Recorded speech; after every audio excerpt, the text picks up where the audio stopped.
सम्मान। मनुष्य के जीवन में सम्मान का बहुत अधिक महत्व है। वो उसे अपने हृदय, अपने मन से जोड़कर रखता है। कदाचित इसीलिए हम शत्रु के सम्मान पर चोट पहुंचाते हैं ताकि उसे पीड़ा पहुंचाई जा सके। परंतु ऐसा करने से सावधान रहे मित्रों। शरीर पर लगी चोट मनुष्य भुला सकता है, परंतु उसके सम्मान को लगी चोट उसे जीवन भर पीड़ा देती है। और स्त्री के मान सम्मान पर लगी चोट उसे उस सीमा तक ले जाती है जहां उसे केवल प्रतिशोध दिखाई देता है। यदि अपने शत्रुओं को जीतना है तो प्रेम से जीती, अपने कर्मों से जीतिए। उन्हें अनुभव करवाइए कि उनसे भूल हुई है। किसी के सम्मान को ऐसी चोट ना पहुंचाइए कि वो आपका नाश करने पर उतर आए। स्मरण रखिए, किसी का अपमान करके आपके हृदय को कदाचित थोड़ा संतोष आ जाए, परंतु उस अपमान से आप कई हृदयों को आघात पहुंचाते हैं और अपने लिए एक शत्रु और बढ़ा लेते हैं।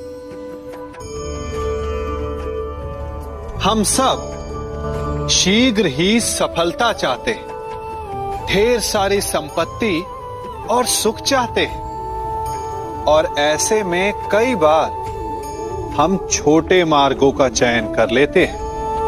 वो मार्ग जिनमें परिश्रम नहीं होता, जिनमें होता है तो केवल छल, कुटिलता और भाग्य का सहारा। जैसे कि जुआ।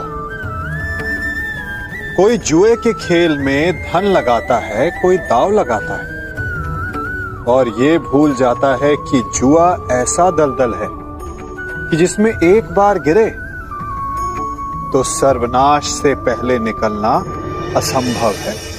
यदि आप जीते तो और जीतने की भूख बढ़ जाएगी, और यदि आप कुछ हार बैठे तो उसे पुनः पाने के लिए आप फिर से खेलेंगे।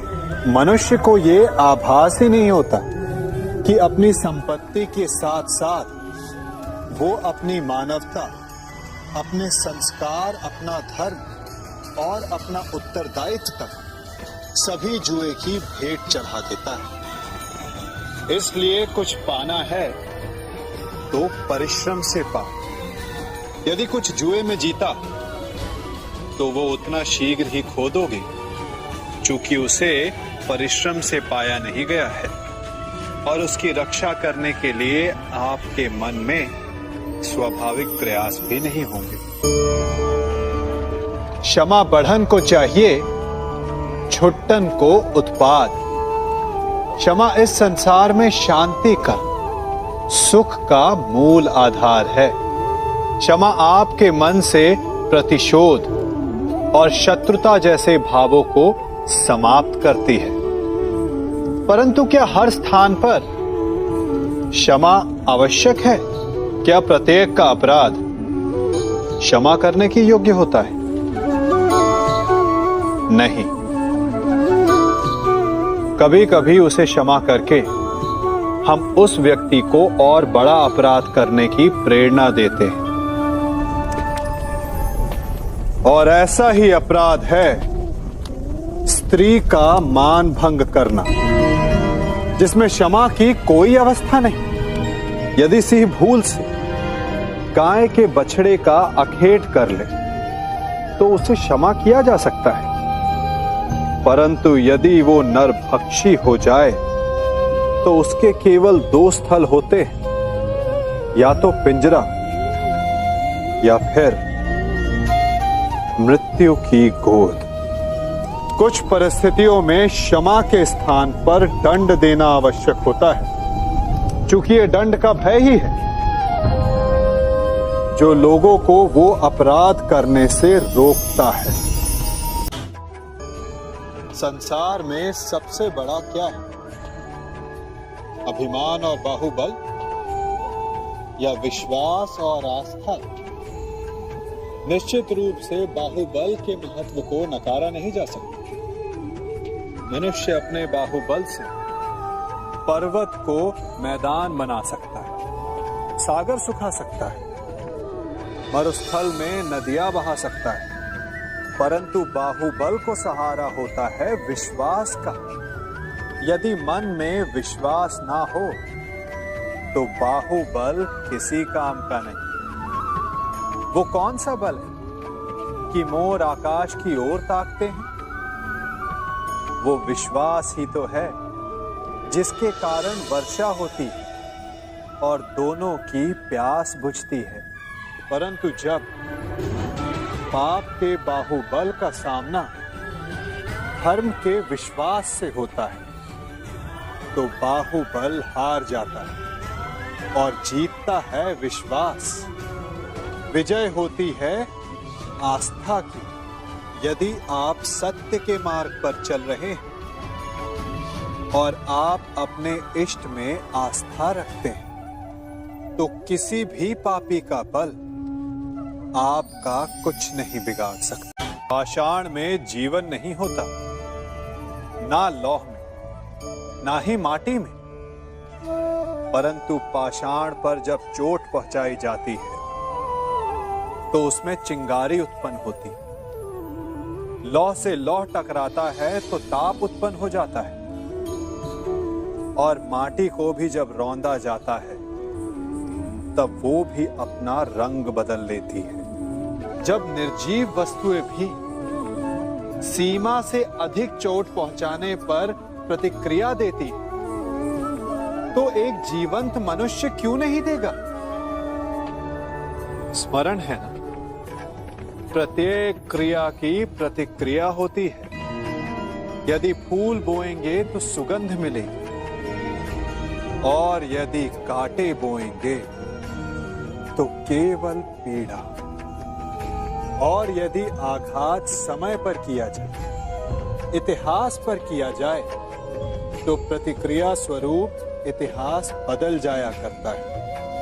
इसीलिए सोच समझकर कार्य करना चाहिए, क्योंकि कभी कभी प्रतिक्रिया भयानक हो सकती है, विध्वंसक हो सकती है, अस्तित्व तक मिटा सकती है। भी लोहार को देखा है, एक मृत पशु की खाल की बनी धोकनी से निकली हवा भट्टी में इतना ताप उत्पन्न कर देती है कि लोहा भी उसमें भस्म हो जाता है। वो उस मृत पशु की आह है, उसकी पीड़ा के कारण निकला अभिशाप है, जो इतना ताप उत्पन्न करता है कि कठोर लोहा भी पिघल जाए,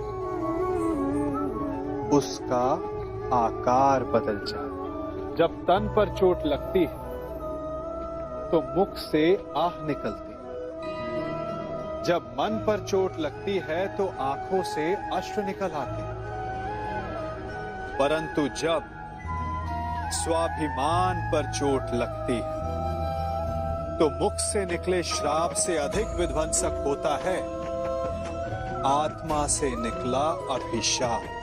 श्राप केवल भौतिक रूप का नाश करता है, परंतु अभिशाप केवल नाश नहीं करता, अपितु सदियों से मिटे अस्तित्व का एक उदाहरण बना देता है। इसीलिए कभी किसी को इतनी पीड़ा मत पहुंचाइए कि आपका अस्तित्व अभिशाप में। हम कई बार शिकायत करते हैं कि हमारे साथ बुरा हुआ, अन्याय हुआ।